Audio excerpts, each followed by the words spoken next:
Students, today I am going to explain you the first chapter, representation of geographical features.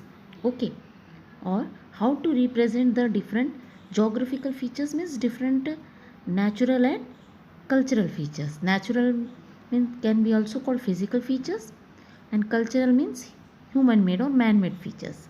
Okay, you know that geography is the study of interrelationship between physical feature on the earth's surface and human activities. It means whatever we are studying in geography, it is related to both physical feature means natural features, some as mountains, plateaus, plain, soil, vegetation. These are all physical features, and human made means suppose any agriculture, mining activities, okay, minerals, industries. These are human activities. So geography is the study of interrelation between both these, and geography has its own devices and tools also, which are that, for example, globes. You know that we studied in the 6th class also about the what is globe, a very small model of earth. Maps, models, charts, diagrams and photographs, all these are different tools or devices by which we are able to study geography about the earth. We have learnt about some of these tools in book 6 also, or in the class 6th also, is it, about all these diagrams, charts, models, globes. Now today in this chapter let us learn about the different physical and cultural features, okay, natural and man-made features, and the scale are how they represented in topographical maps. You know, topographical maps, these are the large scale maps, okay, which are showing the less area but the details is more in that.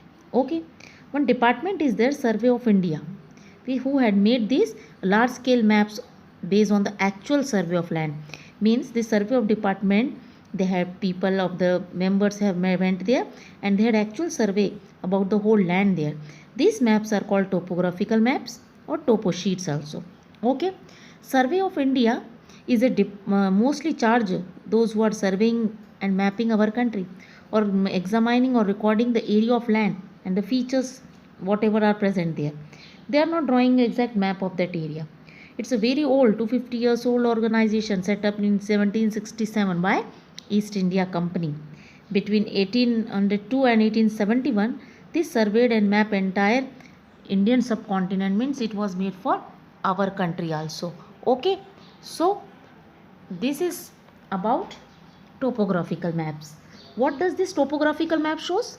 They shows the details about landforms, plateaus, plains, means if any place, what are the present mountains are there, or plateaus or plains.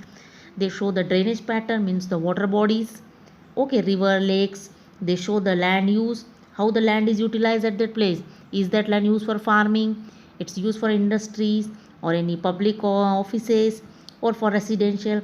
Settlement patterns, settlement pattern means how the people in that area are living, how the houses, how that their houses are so closer or they are scattered. Okay, how is the transportation in that area, is it a village area, is it well developed any urban city. Okay, forest, if the green area is shown then is it the forest area. And cultural means some man made.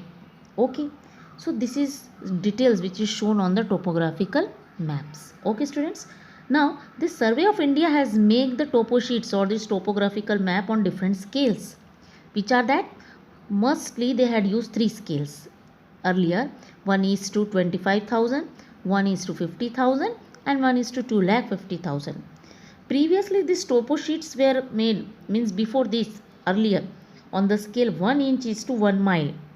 Okay, now they had modified it, means they had done some updated it this. Now today whole the country is using only the one scale, that is 1 is to 50,000. Okay, for the whole country this topo sheet. You can see one map 1.1, it's of the topo sheet and scale is given. Every topo sheet map has the scale whatever the Survey of India had used there. And for our whole country today we have the 1 is to 50,000 the scale used. Mostly it is said that this 1 denotes for map distance and 50,000 denotes for the ground distance. About the detail about the scale we will see later. Okay, now let us see. Most of the maps have network of parallels. Parallels means lines of latitudes, and meridians means lines of longitudes. And you know, this network forms a grid on the map, means where these latitudes and long parallels and mostly meridians join together, they form a network, and we call it as a grid system. And this grid is used to find the correct, where the intersection point is we are using to find the location of any place on the earth. Okay, on the topo sheet, it is very difficult to calculate exact latitude and longitude of a place. And to solve this problem, one more set of vertical and horizontal lines are drawn in which color? Red color. These black colors are showing latitude and longitude or the parallel or meridians, and the red lines mostly we are using for solving this problem. These lines also forms a grid, and you can see a red color, these grid squares, they are forming the square, so it's also called grid squares. And the total whole, this is called arbitrary grid system.